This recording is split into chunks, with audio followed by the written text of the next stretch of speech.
your perspective of the India-Mexico relation over the past 5 years. The relationship has grown, it has expanded. For example, during the pandemic, we bought vaccines from India, and India was tremendously helpful in that sense. I believe that you have served in a country with Dr. H.E as well. So could you give us some insights of that understanding? How do you see that relation? One thing that Minister Jaishankar has been very keen on is in better understanding from India to Latin America. In Indian context, few of the businesses that would be so impressive to be in Mexico at the present scenario, which sector you would suggest? I think innovation is where the future is. We're looking very much to see how the whole digital payment network here in India works. I can see a lot of tequila is moving towards India in this term. I think tequila has become the drink of choice, especially amongst young people. And wherever I go, I see people want to drink tequila. They're asking me if I can give them some tequila. I'll be more than happy to do so. One thing I know now, if I have the Mexican ambassador with me, I should ask him, do you have tequila? I do have tequila, yes.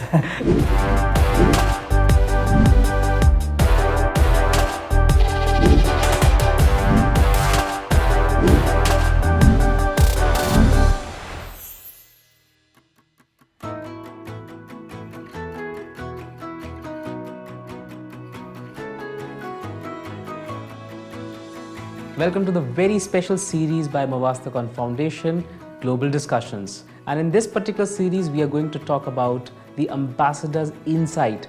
And in this series, we have greater aspects of global trade, global geopolitical understanding, as well as international relations. The major idea is that we bring to you the perspective of India on a global world stage. This gives you the perspective of India's relationship with different countries altogether. In today's episode, we are going to discuss about the India-Mexico relations. And here's the site. We have some interesting factors which are prominently discussing about the India-Mexico relations directly from the Ambassador of Mexico to India, His Excellency Federico Salas Lotfe. There are certain things that Ambassador mentioned which are crucial to know. His insights are more than anything that is important for the young diplomats to understand diplomatic relations. Here we are with the interview. Ambassador Salas, thank you very much for joining us for this session. Yeah, thank you very much for having me. It's Lovely. a pleasure. I hope you had a good day today. It's a lovely day and we started this discussion on a very monsoon kind of vibe. We did, yes, absolutely. Lovely. Ambassador, it's been over 5 years you have been here in India and we have seen so many changes during this time. What is the kind of understanding that is there? And if I ask you in a nutshell, your perspective of the India-Mexico relation over the past 5 years, how it would be? Well, it's been almost 5 years, and I'm very happy to say that I've seen the relationship grow in a number of ways. One of them is a greater understanding and a greater level of dialogue and political dialogue at very high levels. We bought, for example, during the pandemic, we bought vaccines from India, and India was tremendously helpful in that sense in providing some vaccines to Mexico in the time, which of course, many countries were needing this very valuable medical resource. So all of that helped to bring our countries closer. And there have been a series of other events, visits that have also increased, as I said, the level of understanding between our two countries. But across the board, the relationship has grown, it has expanded. We have extended the relationship into new fields, which I think is something that was necessary as the world dynamic is itself changing. So we had to transcend from the very traditional just political and trade and investment and cultural activities into new areas of understanding between our two countries. And that, I think, has been progressing quite well. So I'm very happy that I think this development has been successful. Ambassador, very much congratulations, first of all, for the forming of new government in Mexico. And especially when we consider about India and Mexico relation, one thing that we are very much interested is the trade relations. And we know that both of the countries are good in economics, as well as we have good understandings. How do you see that the new government in Mexico, what is the forthcoming things that you're seeing between India and Mexico economic relation? Especially when we are discussing about such kind of things, we see that there are certain agreements that are still needs to be considered. We need to talk about more understandings on trade, bilateral understandings. How do you see this entire thing, especially with the new government in Mexico? Well, I'm happy to say that the economic relationship as a whole has been something that has done very well in the past few years. And I'm sure that the new government, the incoming government of Mexico, will continue to put some strength into this. Interestingly enough, and I think will be a positive development, the former foreign minister of Mexico, who was here on 2 occasions on bilateral visits, the one was also associated with the G20 ministerial meeting in 2023. I think he came to understand and to value the weight and the importance of the economic relationship with India, and he will be our future trade minister in the incoming government. That has already been announced. So I am sure that he will, put a lot of emphasis in strengthening and expanding the relationship that we have with India. In this past couple of years, as I said, the relationship has grown. We have become the largest trading partner of India in Latin America. We are the largest investor of Latin America in India. The presence of India in Mexico has grown in a very important way. I mean, there's over 200 Indian businesses of all kinds in all sectors, from fertilizers to steel to high technology, startups, you name it. They are already in Mexico, and most of them are doing very well. And so many of them are expanding their operations in Mexico, which is a very good sign. On the other hand, we've also had new Mexican companies setting up operations here in India. So that's also happening, and I think that's important, because in spite of the distance between our two countries, our two countries are expanding the economic links, and I think that's a relevant point. As you just mentioned, the foreign minister is going to be the trade minister. Do we see some kind of enhancement in the preferential trade agreement or the free trade agreement between our countries? Because we are very far apart, but definitely the closeness is there. So do we see such kind of engagements as well? Well, there was an initiative a few years ago to explore the convenience of having a free trade agreement between our two countries. That is something that's still in the pipeline, and we're very willing to try to see. I think it's important is that in spite of the fact that we do not have a free trade agreement, the trade between the countries has grown and has expanded into new areas, and continues to do so. So one can only think that if we had a free trade agreement, of course, that will make it easier, and the flow will be smoother in many such ways. Absolutely true, and we are looking forward for this understanding. However, Ambassador, one thing that is very clear, that there is one segment which I feel that we have some gap in, like for example, research and innovation. Of course, in the past few years, we have signed certain agreements on space research or enhancing cooperation. Both of the countries, India and Mexico, we are into technology and innovation, where we think that somewhere knowledge sharing is still pending.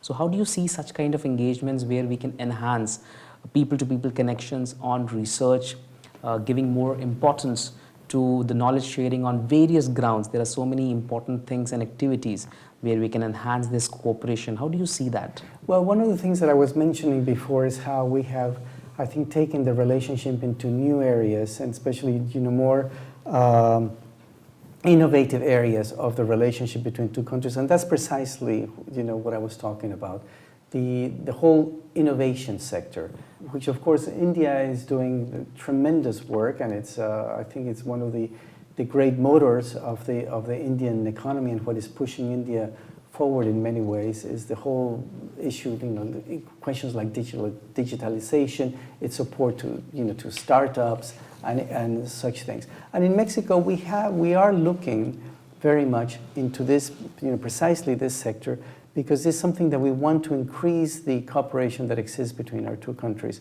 And we're already doing it in many sectors. You mentioned, for example, space. Just this past few days, and actually in Mexico, there was the signing of an agreement. Actually, it's an extension of the agreement that we already have with the Space Agency of India, with ISRO, and the Space Agency of Mexico. The purpose being not necessarily of sending rockets up to space, although that's not ruled out, but see how we can use the space technology to deal with very down-to-earth problems such as combating forest fires or better information on agricultural production to help us increase and the yield of crops in Mexico and in India. And this, I think, is very important because it sort of closes a circle. Because as you know, in the 60s and 70s, Mexico and India started cooperating very much in what is now known as the Green Revolution and the yield of crops, and which was instrumental in avoiding famine in both our countries, and increasing, as I said, the production of grains in our agricultural fields. And it's interesting that many years later, now we're doing very similar things, but this time doing it with the top-end technology from space, looking at to see how we can cooperate in that sense, and we're doing it. And I think I'm very happy that is taking place. Ambassador, one thing is very clear, that you already share a very good understanding with India, and I believe that you have served in a country with Dr. S. Jaishankar as well as an ambassador. So could you give us some insights of that understanding? How do you see that relation? Well, I was, fortunate enough over 20 some years ago that the Minister of Foreign Affairs, Mr. Jaishankar, and myself, we were both ambassadors in the Czech Republic. And we coincided there, and we were good friends. We used to have regular meetings then. So I was very happy as I was coming to India that he had just been named foreign minister. And I'm very happy to say that one thing that Minister Jaishankar has been very keen on is in promoting a better better understanding from India to Latin America. He has really shifted a great deal of the focus of Indian foreign policy to our region, which I think is very, very important, because of course as India becomes every day a more important player in world politics, it has to take into account the continent of the Americas, but not just the two northern countries of North America, but the rest of the continent. And I think that is something that Minister Jaishankar has been has stressed in a very successful way. Mexico, along with the other two countries on the northern side of Americas, they share a trilateral agreement, which is very important. True. Do you see that India could get into the other countries through Mexico? Or do you suggest the understanding with bilateral level is more keen? Or you think that in a multilateral facet, we can have an entry of India to the northern part of Americas? How do you see that? Well, one of the aspects that makes Mexico very attractive to foreign investors and to doing trade with Mexico is precisely not only the fact that we belong to the North American Free Trade Zone, which is the largest free trade zone in the world, but also because Mexico has a network of free trade agreements that cover over 40 countries, and any business that sets up shop in Mexico has, there is the possibility of benefiting from some of the opportunities that this very widespread network of free trade agreements can offer. And actually, the reach, Mexico is a country of about 125, 130 million people, but which is it's an important market in and of itself. But the reach that we have with the network of free trade agreements is equivalent to the population of India, which is 1.4 billion people. And that's any business that wants to have that kind of a world reach, does well to set up a shop in Mexico, not only because of North America, but because it can from there launch, certainly to Central and South America, but to other parts of the world as well. In Indian context, if we ask you, Ambassador, that few of the businesses that would be so impressive to be in Mexico at the present scenario, which sector you would suggest? I think coming back again to the innovation sector, I think that's very important. Which is not to say that some others, for example, the pharmaceutical or the automotive sector, because of the whole chain of production, for example, in automobiles, which is just so vast and it covers so many other sectors. But I think innovation is where the future is, and where things are moving in a very fast pace. And of course, innovation also touches some of the traditional sectors. We just talked about agriculture, for example. I mean, there's a lot of innovation that can also be done on the agricultural aspect.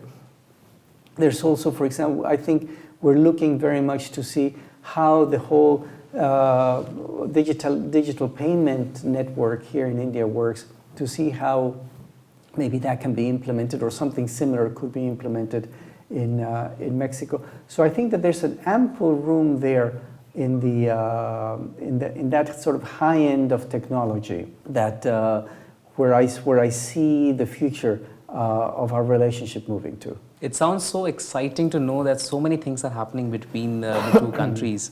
And of course, the kind of understanding that we are getting towards is very crucial to know.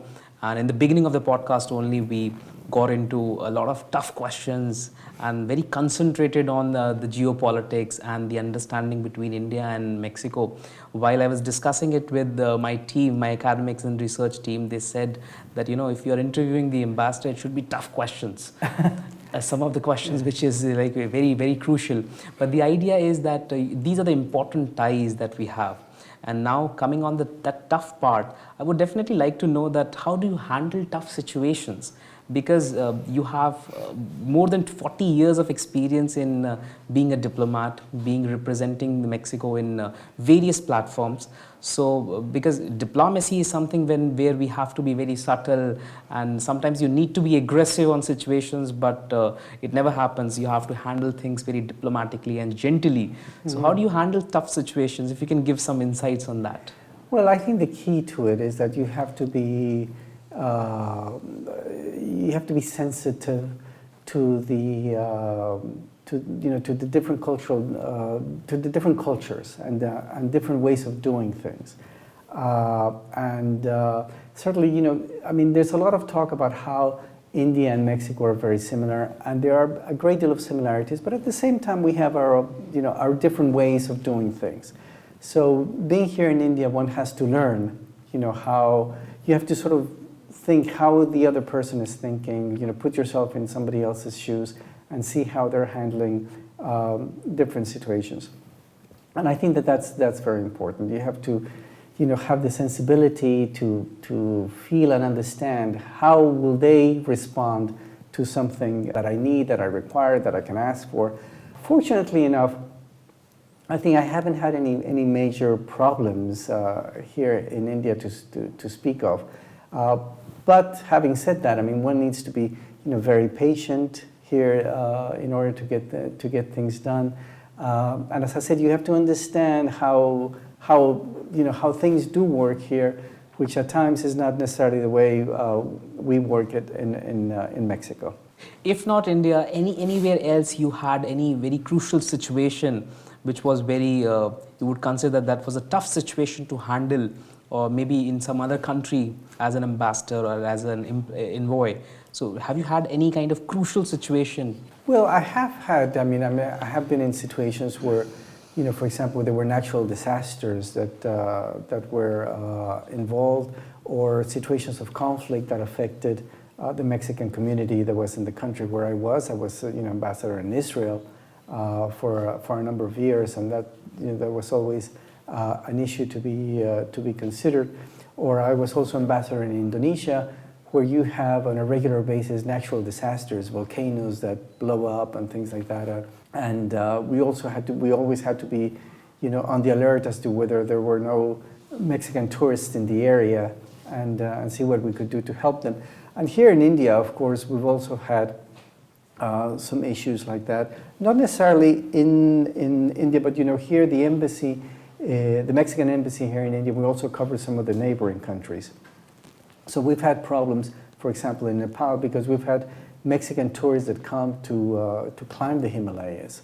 And there have been some difficult situations there. Last year we had, for example, a very regretful tragedy that a Mexican family that had just been up in, I think, Mount Everest, had come down to one of the base camps, took a helicopter to fly back to Kathmandu, and the helicopter crashed, and the whole family died. So that was a very difficult, very difficult dealing with that, especially in the distance. To deal with all that. When we had help from the Nepali authorities, of course, but it was. These are the things that are very challenging. And again, we had to. This was one case where we had to also explain to Mexico, especially to the family or to the relatives in Mexico, about some of the, how things work in Nepal that were different from Mexico, and that type of thing. And it's sometimes people in the other part of the world do not necessarily understand how, for example, the time that it takes to do in this case it was the autopsy and get the death certificate and this type of things, was difficult to handle. But I think that we did it at the end of the day in a good way. Definitely, Ambassador, there are some hard times, and of course it's important how we can solve the problems, how we can tackle the problems, and of course it's important to be tough from inside to tackle all such situations. It do happens. Right. But in what we have understood between India and Mexico more is the people-to-people warmth that is there. Especially last year, I visited, and I've seen the kind of cultural infusion that we have between India and Mexico is greatly working on the levels. How do you see the kind of cultural relations that we have between India and Mexico? And of course, there are certain things embassy is also doing. I'm seeing a lot of charm happening these days in the embassy, which is trying to promote the Mexican culture in India. If you can give some light on that. Yes, well, I think there's no better way to improve and to strengthen a bilateral relationship than with cultural exchanges. And this is something that we have tried to do. We have limitations because of resources and sometimes availability of what we can bring to India. But we've had our presence here in film festivals. We've had cultural expressions of different sorts, and I think that has been very important. And also, I know that India has also brought to Mexico a great deal of its very rich culture, and I think that's very important because, as I said, it's the best way that we can get to know each other and get to appreciate each other's, the colors, the music, the food, of course. We're two countries that have fantastic cuisines, and we have magnificent dances, but also, our arts and crafts, which are tremendously rich, and all of that, I think, it's very important. And I think that in both directions, there has been a great deal being done in the past few years to enhance that kind of a relationship between our two countries, and we will continue to do so. Hopefully, in the future, and that India will continue to do so. That also in Mexico. Ambassador, if I ask you, which food is much more spicy? I think the spiciness is different, but I think that Mexican food is spicier than Indian. In such a case, you should definitely try the southern delicacies of spicy food in India. Yeah.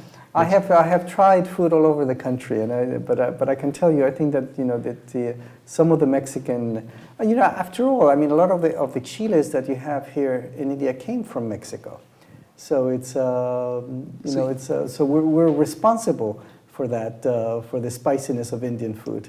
Which means, Ambassador, the Mexican ambassador is saying the chilies in India are the Mexicans. Well, they originally came from Mexico. You know, this is, I think, is something that is not very well known, but how our countries, the impact and the influence of our countries dates back many centuries. It's not, our relationship did not begin when India became independent, or you know, when Mexico recognized India, being the first Latin American country, by the way, that recognized the Republic of India. But it goes back, you know, many centuries. And there's, you know, a number of examples. One thing, for example, that struck me very much when I first came to India to serve here as ambassador is how, you know, the marigolds are all over the place. Of course, you use them in temples, you use them as garlands, they're all over the place. And I said to myself, well, you know, this is a Mexican flower, or so I thought. And then, of course, after exploring a little bit, it is indeed. It's a flower that in Mexico we call cempasúchil. And it's a flower that originated in Mexico and was brought to India probably back in the 16th, 17th century, when there was this sea communication between, you know, what was called the Nao de China, which was a trading route that the last port in Southeast Asia was in Manila, and then went on to the port of Acapulco in Mexico. And there was a great deal of trade back and forth between Mexico and not only India, but, you know, all of, you know, Southeast Asia and, of course, India. And this is how many of these products came originally to India. And of course, we also had our share, and we benefited from, you know, some products that came from India into Mexico a few centuries ago. And coming back to the cultural issues, I think that is, as I said, is a very important aspect of any relationship. And one thing that we're also trying to promote is, for example, is to have a greater offer of Mexican food here. In Mexico, of course, and as you do here in India, we consider our food to be, you know, a great example of our cultural heritage. As a matter of fact, Mexican food has been enshrined by UNESCO Intangible Heritage List as a World Heritage. So this is something that we're promoting quite a bit. The, you know, Mexican food being offered in many parts of India, and I think that people are liking what they have. We want to do more, and we will do more in the future. But also, you know, we're promoting student exchanges. We're promoting, you know, a greater communication between universities and institutions of higher learning between Mexico and India, to do all sorts of cooperation between our two countries. I think that's also very important, and of course, the multiplier effect of this context is very significant, because it goes into, you know, research projects that can be, you know, born together by Mexicans and Indians, exchanges of professors, not only students. And one thing that I think is also tremendously important is that together, especially with the Embassy of Spain that has the Cervantes Institute here in India, the promotion of the Spanish language. I think it's very important that more Indians learn Spanish, because, you know, it's a world language, and it's a language that will be tremendously important in the future. And I think that more and more, actually, you know, I mean, there is an interest here in India in learning the Spanish language, but this is something that we want to promote more and more. Mostly when Indians are hearing about Mexico, we talk about two major things that we know. One is the tortillas, of course, and the second one is tequila. Right. So the two T's. Yes. So, and I can see a lot of tequila is moving towards India in this term. How do you see that? No, I'm tremendously happy to see that, because it is, I think tequila has become the drink of choice here in India, especially amongst young people. An interesting fact is that tequila consumption doubled in India in 2023. And probably now, you know, we're halfway through, or more than halfway through 2024, probably the numbers are even higher now. There's more and more different brands of tequila coming from Mexico that are being, you know, sold in different places, in the markets, in restaurants here in India. And wherever I go, I see, people want to drink tequila. They're asking me if I can give them some tequila. I'll be more than happy to do so. But I'm very happy to see that, because after all, this is something that is very Mexican, is very much identified with Mexico. We're very proud of it in Mexico. So we're very happy to see that our friends here in India are enjoying it, are consuming it, and I think they're being happier by doing that. Lovely. That's a great deal of understanding that we have between the countries, and of course these are the things which mix up the people. That's very important. Yes. Let's shift the gears a little bit towards the international arena, where we have India and Mexico on the geopolitical situation. And how do you think that we are contributing and collaborating on issues of international aspects, like for example in the United Nations or at the G20? Recently, last year, G20 was hosted in India, and now it's in the Latin American area in Correct. Brazil. Yeah. Now, we can say G21 now. And how do you see that kind of arrangement with Mexico and India on a geopolitical level, on a very multilateral aspect? And Ambassador, I know that you have served at a multilateral forum as well for Mexico. Well, the Mexico-India relationship for a number of decades after India became an independent country was mostly focused on multilateral affairs. The bilateral relationship was not very large, but we did a lot of work together in the United Nations, the different forums of the United Nations family. And I think I'm happy to say that that even though in the last maybe decade and a half, the bilateral relationship has grown and become very strong, as we were saying before, we have not put aside the cooperation that we have in multilateral forums. And let me just mention two things that have happened recently that I think encapsulate this. We served together as non-permanent members of the Security Council for the years 2021-2022. That biennium, Mexico and India, and we did a lot of, we cooperated in many respects. We supported each other's priorities when we had the respective presidency of the Security Council, and we worked together in dealing with the many challenges that of course come to the attention of the Security Council.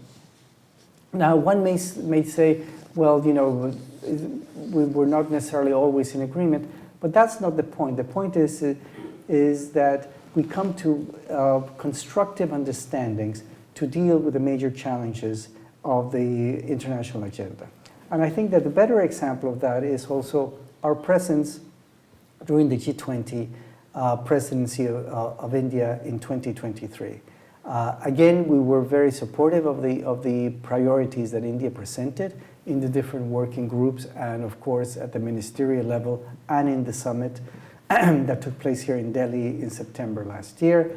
And we worked very closely with the Indian presidency, at the Sherpa level, at the other levels that could take place. I personally attended many of the meetings of the G20, and I think that's again, it's a very good showcase of how we see eye to eye on major issues such as how to tackle climate change, how to deal with the international financial structure so that it benefits, especially what is now called the Global South.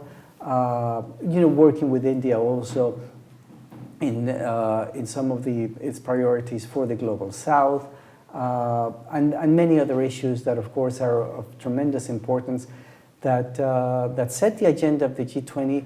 But that are also, there's also, some of them are, come to the attention of the United Nations in general.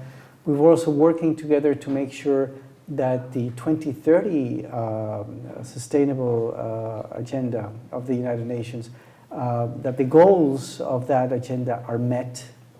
It's sort of like everybody is lagging behind in most of these goals. We're working together with India across the board to make sure that some of these achievements are reached in time and fully. Ambassador, looking ahead, what do you think would be the shaping elements of the India-Mexico relation in the future? and what could be the embassy's approach in that? Well, I think that there's a lot of things that we need to do in a kind of a continuity of what we're doing already. But I do see, and I would like to see, eventually some very high-level meetings. In other words, having probably the Prime Minister come to Mexico. He will certainly be very welcome. And hopefully the future President of Mexico will make a visit to India in the future years. That would also be an interesting development. We're working with India in order to raise the level of the relationship that we have now from what we call a privileged relationship to a strategic relationship. And we hope that this is something that will happen in the next few years. And what that means is basically that we will have a more enhanced, more ample, and more profound relationship and understanding on issues across the board. I think that the issues such as the economic relationship will continue to grow. The investments back and forth will also continue to grow and prosper. But I would like to see more of the people-to-people contacts. We need to increase the flow of people from India to Mexico to visit Mexico or to do business in Mexico, as well as to bring more Mexicans to India as tourists, but also to study here, to participate in different activities that India can offer. And I see that there's a great deal of potential there. So hopefully this is something that will be happening in the forthcoming years. This is so exciting to know, Ambassador, and as we wrap up the entire discussion, the idea is that one thing is something that you would like to tell us, that you have of course had a very good experience in India, and based on your rich experience of more than 40 years, I would say, in diplomacy, any suggestions for the young diplomats out there who are just budding up now and they would be taking the shape in the coming up future? No, but I'm glad you mentioned that, because I think that, of course, it goes without saying, the future belongs to the young. On both Mexico and India, we have large young populations. Our demographic pyramid is such that we have large numbers of people who are sort of, shall we say, up and coming, and it will be up to them to shape the nature of the relationship. I'm happy to say that I think that this will be the case. I think that as I sometimes have traveled throughout India and I go to universities to speak, I have noticed that there's a great interest in what's happening in the other side of the world. And I know that on the Mexican side, there's also greater interest in what is happening in this side of the world. And as I said, there's many opportunities that are there, which especially for the young people are very attractive. We talked about the innovation sector, and who better than the youngsters who are so keen about everything that's the progress in this type of fields. So it's not just the young diplomats, but of course the young diplomats have a very important responsibility in this.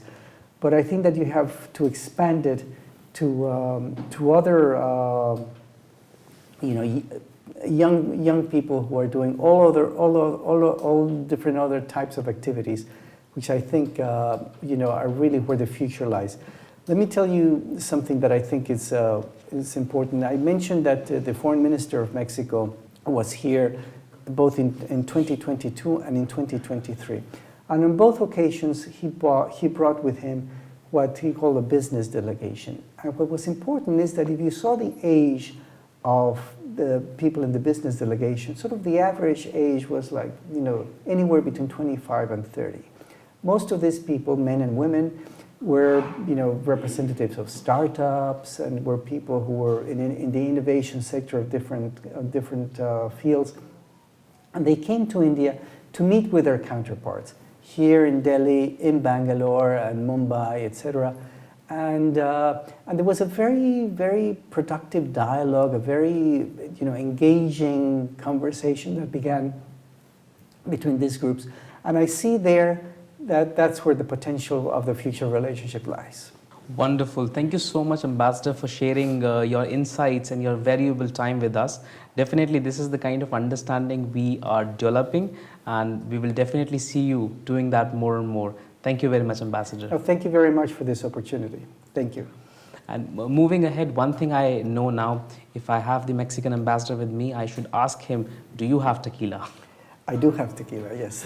Lovely. Thank you so much. Anytime we can share with you. Lovely. Thank you so much. Thank you very much. And here's to our listener. Thank you for tuning in to our today's episode where we discuss about major world issues and specifically with Mexico. We will keep on bringing such issues, such topics, such interviews to make you closer to the diplomats in New Delhi.